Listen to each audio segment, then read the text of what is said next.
Buenas noches, otra vez estamos juntos para continuar con nuestro estudio. Les mandamos con mi esposa Sandra un saludo para todos y queremos orar antes de empezar para poner este tiempo en manos de Dios. Señor, queremos agradecerte por esta oportunidad de estudiar tu palabra y te rogamos que nos guíes, que tu Santo Espíritu obre para que podamos comprender el mensaje que tienes para nosotros en este día. Rogamos por tu bendición en el nombre de Cristo Jesús. Amén. Amén. Muy bien, y seguimos con nuestro estudio en el sermón del aposento alto. Y vamos a recordar un poco dónde dejamos la semana pasada. Hablamos a lo último la semana pasada del Espíritu Santo.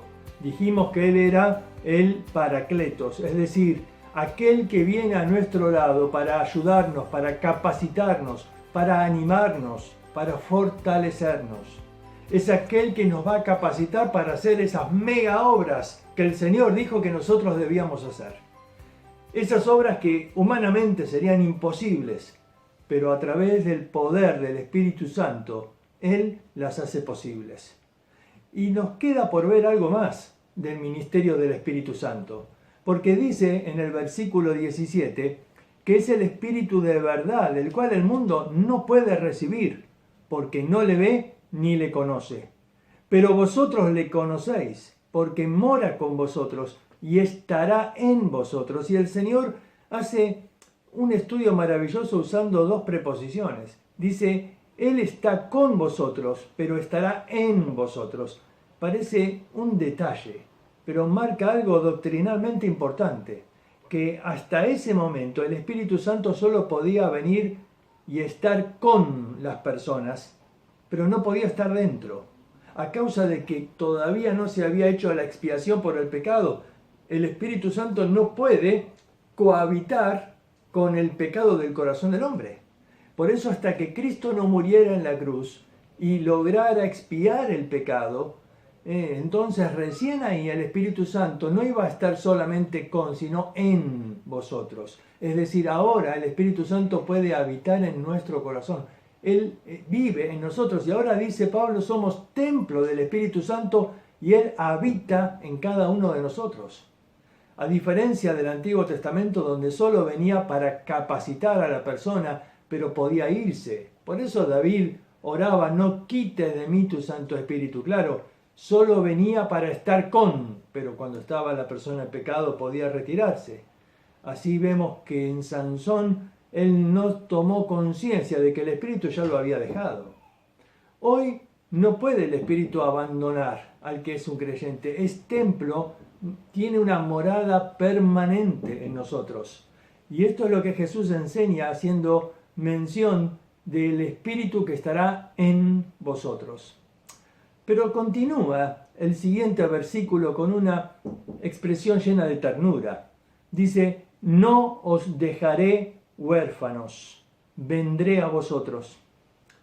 Aquí tenemos que subrayar la palabra dejaré, porque literalmente significa no te abandonaré, no los voy a abandonar como huérfanos. Un huérfano puede serlo porque sus padres murieron, pero también, y es más doloroso cuando lo es porque sus padres los abandonan. Pero Jesús dice, yo no los voy a abandonar como huérfanos, voy a venir a ustedes. Ahora, esta es una expresión que no solo la usaban para referirse a niños abandonados. Platón cuenta de que los discípulos de Sócrates, cuando él murió, se sentían como huérfanos abandonados. Y decían, ahora no tenemos a nadie que nos pueda guiar en este mundo. Jesús les dice a los discípulos, yo no los voy a abandonar, no se van a sentir huérfanos, yo voy a estar con ustedes. Voy a venir a ustedes en la persona del Espíritu Santo, no les dejo solos. Él los va a guiar, Él los va a instruir, a enseñar. Ahora, inmediatamente después, Jesús va a dar un texto que es muy importante, porque se va a repetir muchas veces. Es un concepto clave. Él dice, si me amáis, guardad mis mandamientos. Si me amáis, guardad mis mandamientos. Ahora, fíjense el énfasis que le da a este concepto, porque dice después en el versículo 21, el que tiene mis mandamientos y los guarda, ese es el que me ama. Y el que me ama será amado por mi Padre. Y yo le amaré y me manifestaré a él. Y otra vez en el 23 dice, respondió Jesús y le dijo, el que me ama, mi palabra guardará. Y mi Padre le amará. Y vendremos a él y haremos morada con él. Y también vuelve a decir en el versículo 24, el que no me ama, no guarda mis palabras. Y la palabra que habéis oído no es mía, sino del Padre que me envió. Fíjense qué énfasis que hay en este concepto de que el amor está ligado a la obediencia. No puede existir amor a Dios si no hay obediencia. Por eso el Señor, cuando le preguntaba a Pedro, ¿me amas? El Señor le decía, si me amas, anda a apacentar las ovejas. Si me amas, anda a cumplir con la misión que te di. Es que el amor puede ser algo expresado solo de la boca hacia afuera, pero el verdadero amor se muestra en la obediencia. Ahora, fíjense esta frase, porque para el hombre es muy fácil decirle, Señor, te amo, ¿no? Claro, cuando el Señor te bendice, tenés ganas de decir, Señor, te amo. Pero fíjense lo que dijo este gran predicador llamado Martin Lloyd-Jones. Él dijo así, cualquiera que profesa amar a Dios, pero ese amor no produce obediencia a su palabra, no es verdadero amor, es mero sentimentalismo. Muchos hoy dicen, sí, Dios te amo, pero después no le obedecen. Después recurren al pecado, a buscar algo de placer, no viven una vida de obediencia a Dios. Entonces, estas palabras se convierten en mero sentimentalismo. Ahora, volvamos otra vez al versículo 21. Porque ahí dice, el que tiene mis mandamientos y los guarda, este es el que me ama. Y el que me ama será amado por mi Padre, y yo le amaré y me manifestaré a él. ¿Por qué es importante aquí este concepto? Porque aquí viene la tercera interrupción. ¿Se acuerdan? Primero interrumpió Tomás. No sabemos el camino.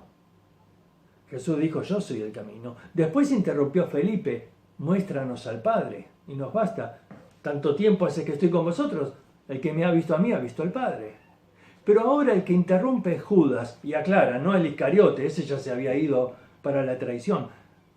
Y este discípulo dice, ¿cómo es que te vas a manifestar a nosotros y no al mundo?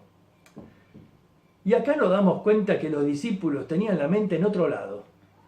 Que cuando Jesús estaba hablando de un asunto tan importante, ellos seguían interpretando las cosas para otro lado. Ellos querían que Jesús se manifieste como el Mesías y que sea el rey de Israel y que los libere de los romanos. Y a pesar de que Jesús ya había dicho momentos antes en la cena de que era necesario que Él entregue su vida y de que así como el pan es partido, su cuerpo iba a ser partido, y que como el vino era derramado, su sangre iba a ser derramado. A pesar de eso, Judas pregunta, ¿cómo es que te vas a manifestar a nosotros y no al mundo? A ver, ellos tenían el concepto que Jesús se tenía que manifestar. Ellos esperaban que quizás en el próximo día de expiación, faltaban 4 meses, Jesús se iba a manifestar para ser proclamado rey. Y que se iba a cumplir una promesa que Él les dijo, que se iban a sentar en 12 tronos. Y ahí estaba entonces toda esa expectativa. Y Judas dice, pero ¿te vas a manifestar a nosotros solos? No sirve. Tienes que manifestarte al mundo. Es que Jesús no está hablando de ese tipo de manifestación. A ver, es interesante porque hay 2 palabras griegas para manifestar. Una es apocalipto. El Apocalipsis es la manifestación o la revelación de Jesús. Pero aquí la palabra que usa en realidad no tiene tanto que ver con una manifestación gloriosa, sino más bien con una manifestación en el sentido de aclararte las cosas, de ayudarte a comprender o a entender. Fíjense cómo se usa esta palabra en Hebreos 11:14.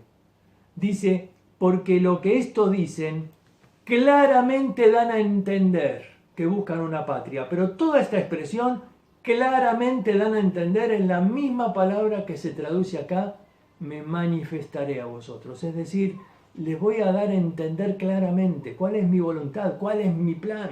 Van a entender claramente lo que Jesús está diciendo acá. Es que el que me ama va a poder comprender cuáles son los planes del Señor.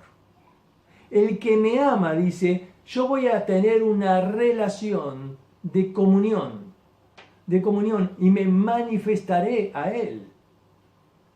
En el versículo 23, fíjense, dice, el que me ama mi palabra me guardará, y mi Padre le amará, y vendremos y haremos morada con Él. Ahora, esto ha confundido a algunos, porque dicen, ¿cómo es? ¿La Trinidad está morando en mí?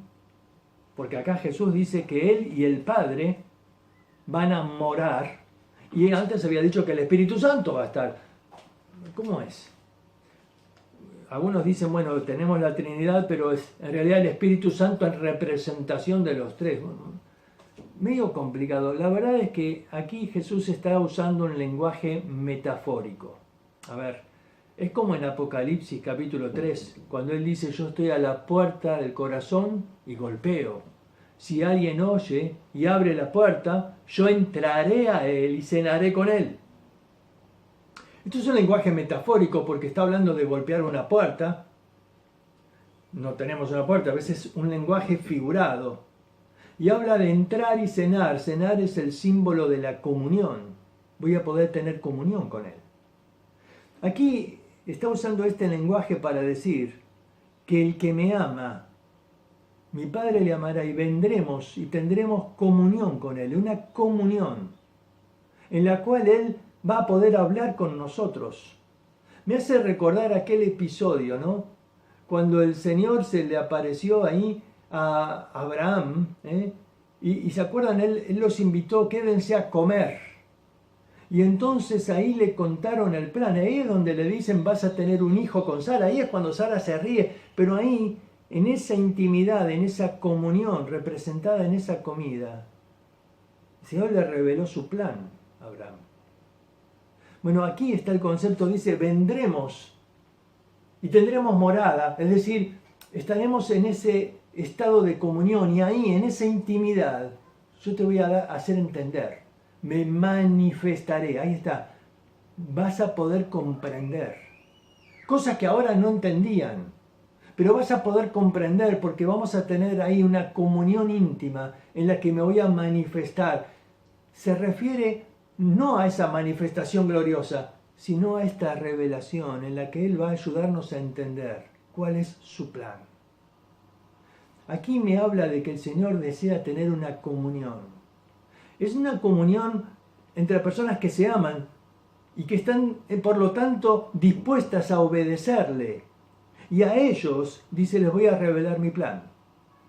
¿Ves? Aquí está. Y en medio de este revelación del plan de Dios, el Espíritu Santo tiene un ministerio importante, porque entonces dice, más el Consolador, el Espíritu Santo, a quien el Padre enviará en mi nombre, Él os enseñará todas las cosas y os recordará todo lo que yo os he dicho. A ver, en relación a esta comunión en la cual Él se va a manifestar, es decir, va a dar a entender claramente cuál es el ministerio que ellos tendrían, cuál es la misión que tendrían, cuál es el plan del Señor. Dice, el Espíritu Santo tiene un papel vital acá. Él va a enseñarles. El Espíritu Santo va a enseñar a través de la palabra de Dios. No es que te va a revelar cosas extrañas, sino te va a ayudar a comprender la palabra y te va a recordar aquellas cosas que Él dijo. Y es maravilloso el ministerio del Espíritu Santo enseñándonos y recordándonos. Es muy interesante la palabra aquí para recordar. Porque la palabra para recordar es mimesco en griego, pero aquí es hipomimesco. Y esta preposición hipo, cada vez que aparece, se refiere a algo que es por debajo. Es decir, como que el Espíritu Santo te va a sugerir o te va a recordar de una manera suave. A ver, lo voy a explicar con un ejemplo. Yo sé que nadie, ninguno de ustedes se ha copiado jamás en la escuela, ¿no? Pero supongamos que estás haciendo el examen y está esa pregunta y no te puedes acordar. Ahí lo tienes en la punta de la lengua, decimos, pero no te puedes acordar. Y le dices al de al lado, ¿cómo empieza la 8? ¿Cómo empieza? Ayúdame a recordar. Y ahí te sopla un par de palabras y ya te vino a la mente. Te ayudó a recordar. Bueno, acá dice, usando esa palabra, el Espíritu Santo te va a recordar todas las cosas que yo os he dicho. No sé si te ha pasado, pero a mí me ha pasado muchas veces que predicando el Evangelio, que hablando con alguien, te hacen una pregunta y de pronto viene el versículo justo, viene la palabra justa. No lo tenías en mente, ni te acuerdas cuándo lo habían leído, pero en ese momento vino a la mente y era justa la respuesta para esa persona. Es la obra del Espíritu Santo, que te trae a la mente aquellas cosas que necesitas recordar en ese momento preciso. Y el Espíritu Santo también dice, pero cuando venga el Espíritu de verdad, Él os guiará a toda verdad. Te enseñará, te recordará, y acá le agrega, te guiará a toda verdad. El Espíritu Santo es aquel que nos guía en aquel momento de confusión, de no sabemos qué camino tomar y necesitamos su guía, su dirección, su discernimiento, para que Él nos guíe hacia la verdad, hacia el camino que debemos elegir. Y luego dice, Él me glorificará, porque tomará de lo mío y os lo hará saber. Él me glorificará porque tomará la mía. Es el ministerio del Espíritu Santo, el glorificar a Cristo. Dice que Él va a tener un ministerio de enseñarnos, de guiarnos, de recordarnos, pero también de glorificar a Cristo. Esa es su obra. Y dice Juan en su primera carta, en el capítulo 2, tenemos la unción que es el Espíritu Santo, todos, el cual nos enseña todas las cosas.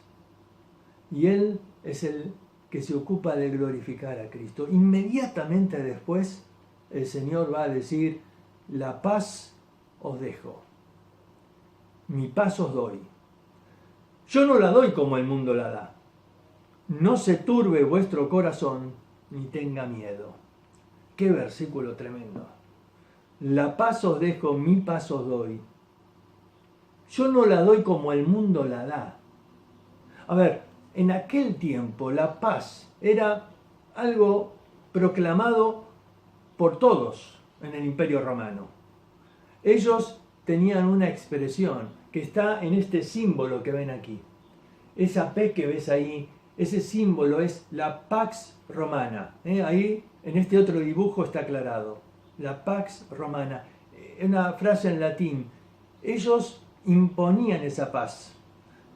Hasta en las monedas estaba ese dibujo. Fíjense, el dibujo de un lema que tenía el Imperio Romano. Ellos querían un mundo en paz. Pero ¿cómo conseguían esa paz?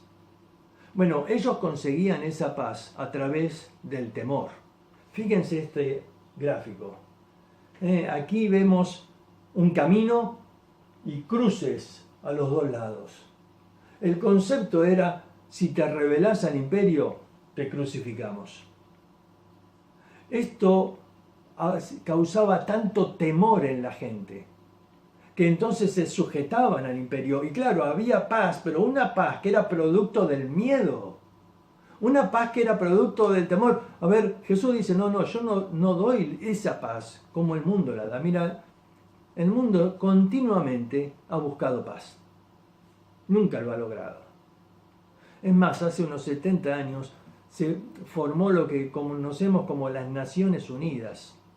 Y el propósito por el cual se fundó era para lograr la paz mundial. Hasta el día de hoy no la han logrado. Desde que se fundó las Naciones Unidas hasta ahora hubo 50 guerras. No han logrado su propósito. Cuenta un predicador que fue de visita ahí a las Naciones Unidas y vio que hay una estatua con un hombre con un revólver que está anudada a la punta, como el deseo de ellos de que no haya más violencia. Y entonces este hombre le preguntó a la guía que le mostraba todas esas cosas, diciendo, bueno, parece que no han logrado su propósito. Y la guía le dijo, bueno, nosotros hacemos todo lo posible, pero tampoco hacemos milagros. Qué expresión, ¿no? Porque es verdad que se necesita un milagro para que haya paz. Y ese es el milagro que hizo Cristo. Porque en este versículo vamos a encontrar que Jesús va a hablar de una paz absoluta, de diferentes tipos de paz en realidad. Fíjense, dice, estas cosas os he hablado para que en mí tengáis paz. En el mundo tendréis aflicción, pero confiad, yo he vencido al mundo. Claro, en Juan capítulo 16 se toman los mismos temas del 14, pero se amplían. Entonces en el capítulo 14 Jesús dijo, mi paz os doy, pero acá en el 16 Él vuelve a tomar el tema y Él dice, no interpreten mal la paz. Paz no es tranquilidad, no es quietud. A veces pensamos en la paz y pensamos en esta imagen de fondo, ¿no? Y uno dice, ¿qué paz? En realidad no es paz ahí, es quietud. Silencio, aguas tranquilas, tranquilidad. Pero acá Jesús dice, en el mundo tendréis aflicción, aflicción. Sin embargo, Él habla de que podemos tener paz. Estas cosas os he hablado para que en mí tengáis paz, aunque estés rodeado de aflicción. Por lo tanto, el mejor cuadro no es este de tranquilidad, sino tendríamos que cambiar esa imagen de fondo y poner esta otra. Porque esto es paz. A ver, un mar embravecido, tormenta, furia de la tempestad. Sin embargo, paz. Paz en medio de la aflicción. Eso es paz. Jesús dice, en mí puedes tener paz, aunque estés rodeado de turbación, de tempestades. ¿Te das cuenta? Paz es posible aún en medio de la aflicción. A ver, vamos a analizar un poquito este concepto de la paz.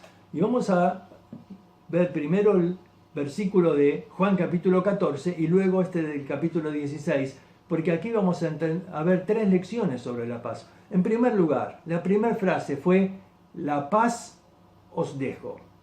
La paz os dejo. Ahora, esta expresión, la paz os dejo, es muy interesante porque la palabra dejo aquí es la misma palabra que se traduce perdón.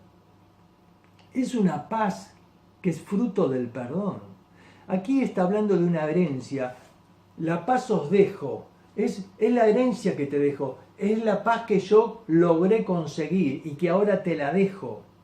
Porque yo logré el perdón. Mire, esta palabra dejo es la misma que aparece en 1 Juan capítulo 1 versículo 9. Si confesamos nuestros pecados, Él es fiel y justo para perdonarnos. Y es la misma palabra.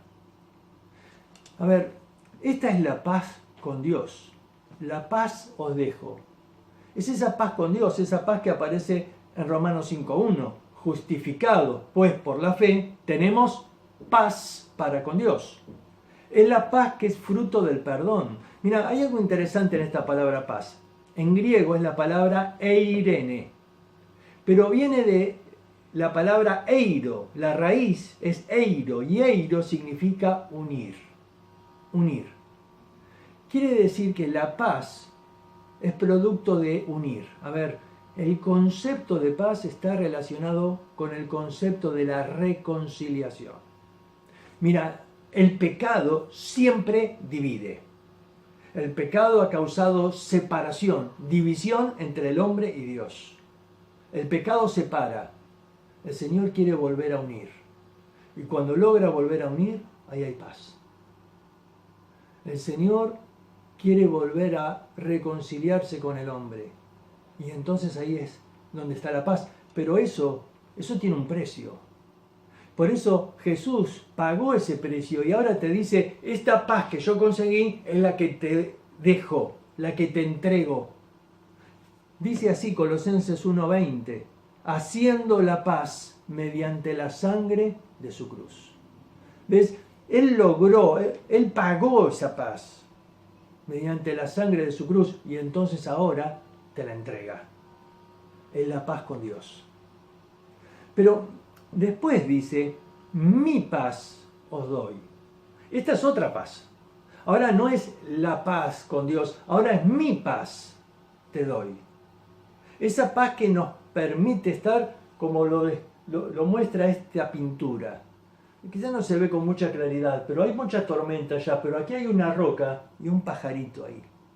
Ese pájaro se siente seguro, afuera hay tormenta y tempestad, pero él se siente en paz porque está protegido por la roca.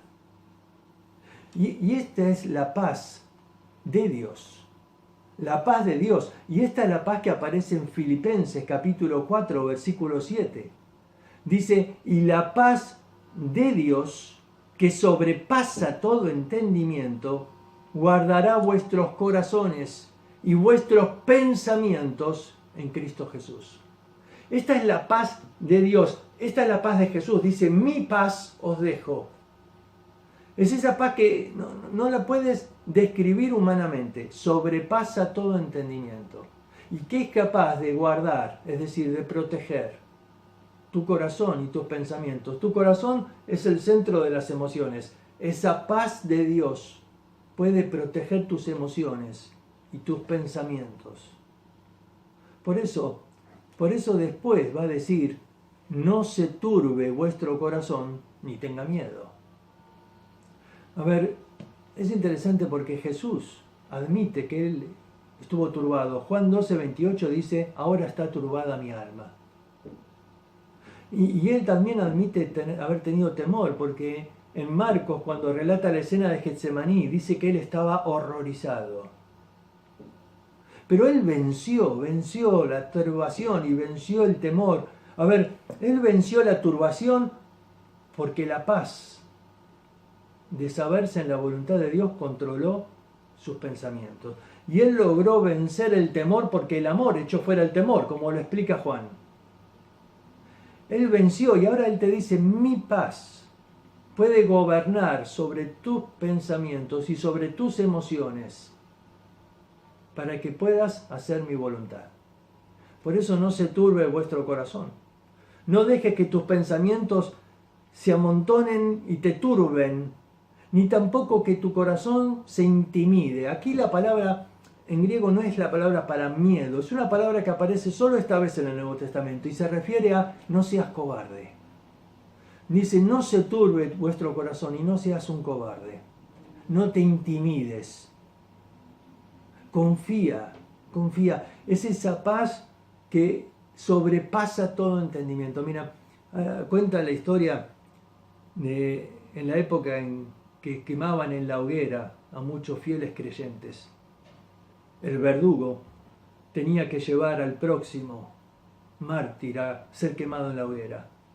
Y era costumbre de ofrecerles un vaso de vino, pero donde le mezclaban un somnífero para relajarlo, para que no luche y para que el verdugo lo pueda manejar y atar al poste de la hoguera sin complicaciones. Toda la gente estaba mirando, no querían ahí hacer un show, no querían lucha, querían llevarlo contra alguien. Entonces le daban este relajante, este somnífero para poder manejarlos.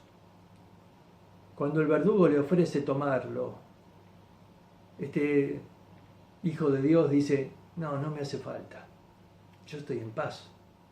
Yo hablé esta mañana con mi Señor y sé que hoy voy a casa. Y el hombre no le creía, decía, no puede ser, usted tiene que estar angustiado, lo vamos a matar en un momento.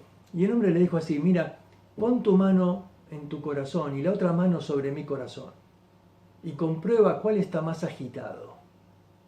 El corazón del verdugo estaba agitadísimo, latía muchísimo. En cambio, el corazón del creyente estaba tranquilo, como que nada iba a pasar. El verdugo no podía comprender.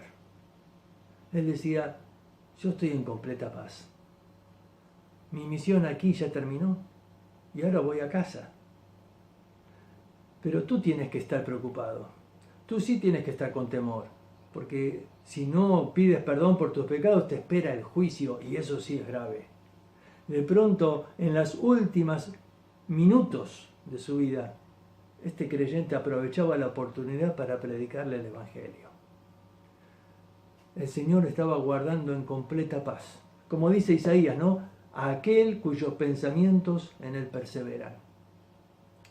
Mira, pensaba en todo esto, ¿no? De la paz, de que el Espíritu nos recuerda todas las cosas, de que Él nos capacita, nos quita el temor y nos da ese poder para poder cumplir su obra.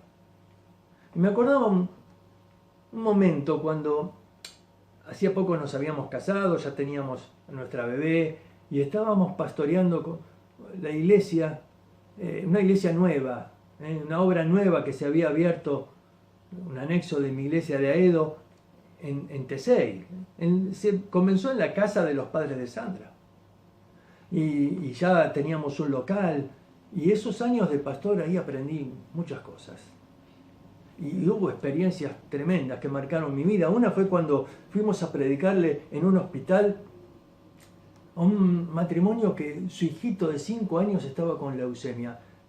Estaban angustiadísimos por los nervios. La esposa estaba tirada en la cama con un dolor de estómago tremendo, una tensión, unos nervios. Cuando les predicamos el Evangelio y ellos aceptaron a Cristo, a pesar de que el hijo todavía no había sanado, pero había un cambio tremendo, la paz era visible en sus vidas. La paz de Cristo controlaba sus pensamientos y sus emociones. Era tremendo y le íbamos a discipular y de pronto Él nos atendía y decía, Dios está haciendo una perla de nosotros, porque en medio del dolor Él está haciendo su obra. La paz. Pero también me acuerdo de otro momento. Resulta que otra experiencia no fue tan grata.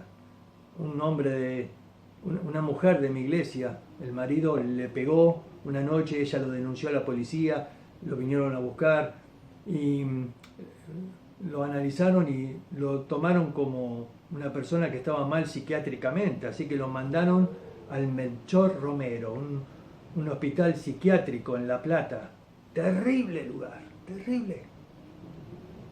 Y entonces un día quise ir a visitarlo, había un trencito que salía muy temprano el domingo a la mañana, me dejaba cerca de ahí, tenía tiempo para ir, estar un par de horas y volver. Era en el único tren que iba de día y para volver, para estar a tiempo para la iglesia a la tarde. Así que fui y claro, cuando entré, de pronto me llené de pánico, porque el lugar era como esas películas de terror. Un manicomio donde los locos estaban sueltos en el pasillo. Claro, el domingo era día de visita, nadie iba a verlos, nadie. Y estaban sueltos por ahí y veías cada cara, tenía ganas de salir corriendo. Mis pensamientos estaban turbados, decía, ¿qué hago acá? Yo tendría que estar en mi casa, mi esposa, mi hijita. Domingo a la mañana, ¿qué hago acá? De pronto el corazón, ¿no? Empezó a latir fuerte, el temor, ¿no? Eran todos hombres violentos. El pabellón donde iba era donde estaban los locos violentos.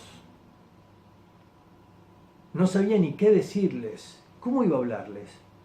Así que de pronto encontré a este hombre y le empecé a hablar.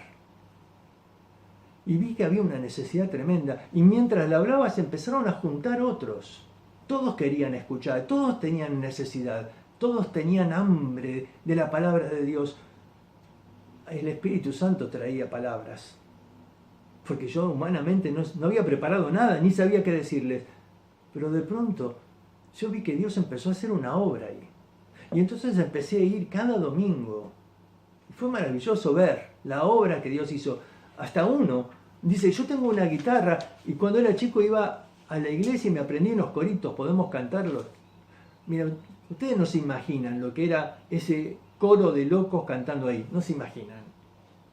Hasta yo cantaba, mire, un desastre. Pero teníamos nuestra reunión.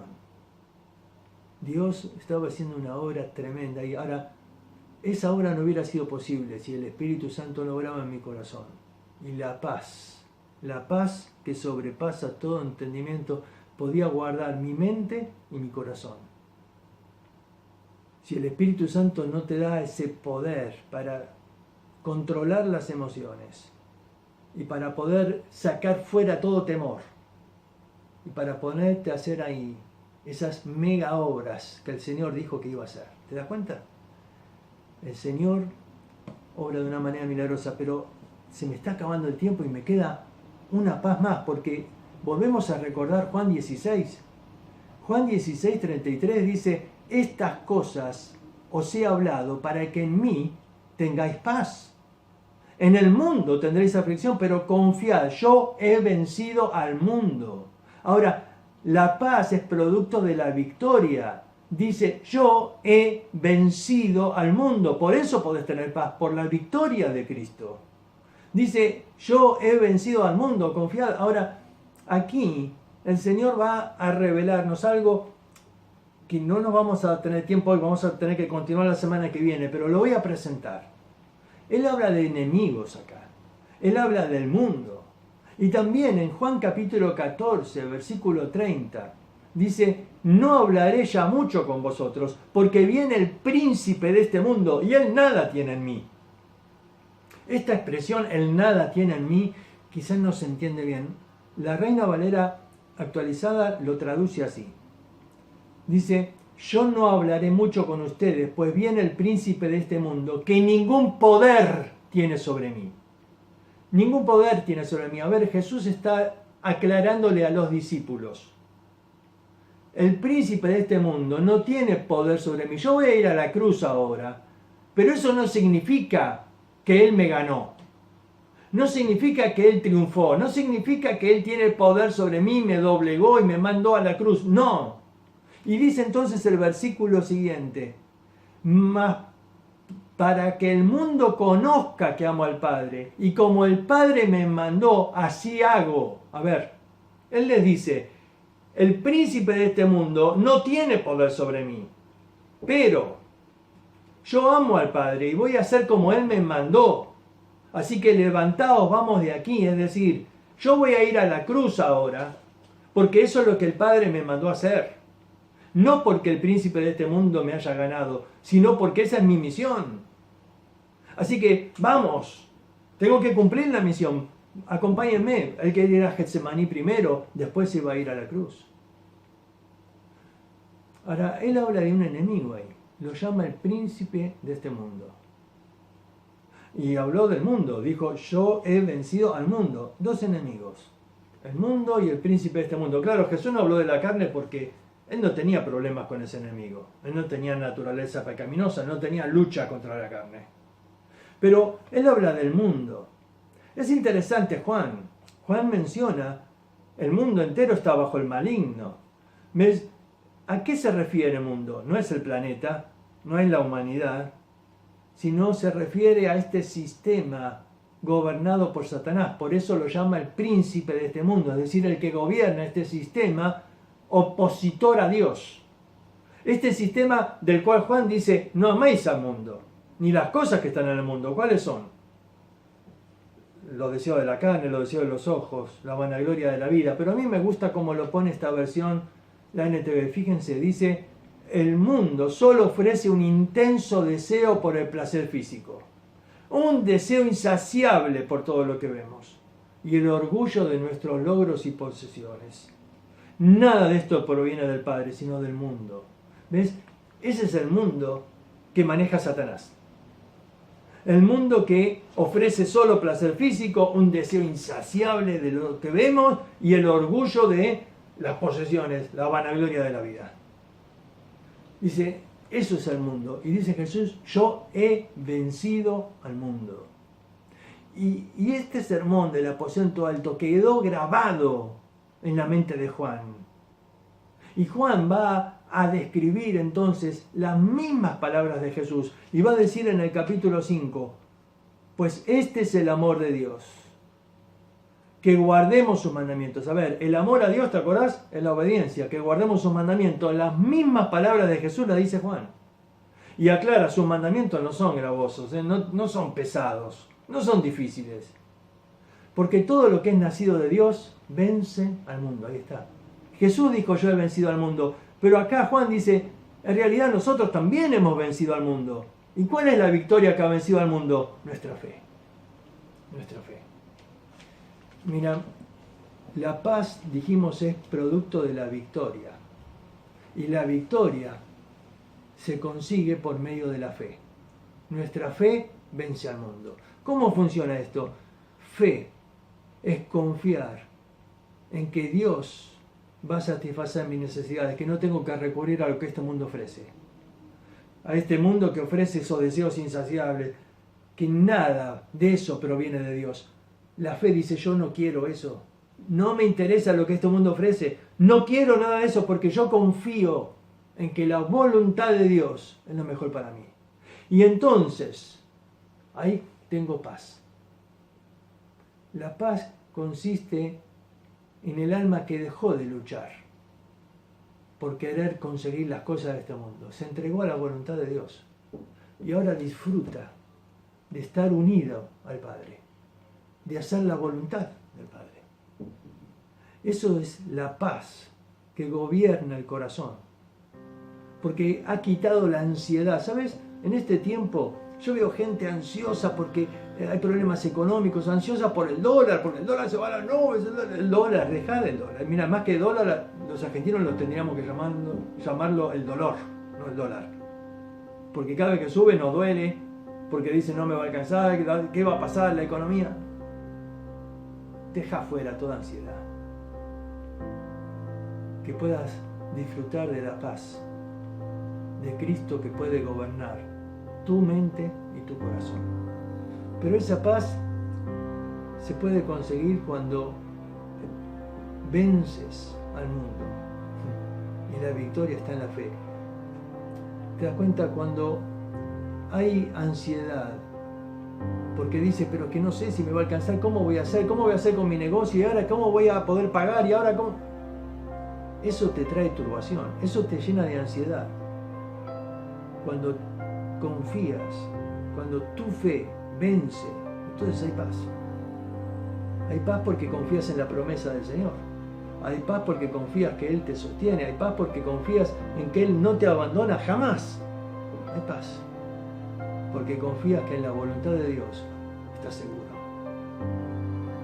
Por eso Él guardará en completa paz. Esa paz que sobrepasa todo entendimiento es la que anhelo que disfrutes en esta semana. Que Dios te bendiga y que la palabra de Dios haya bendecido tu vida. Un abrazo para todos.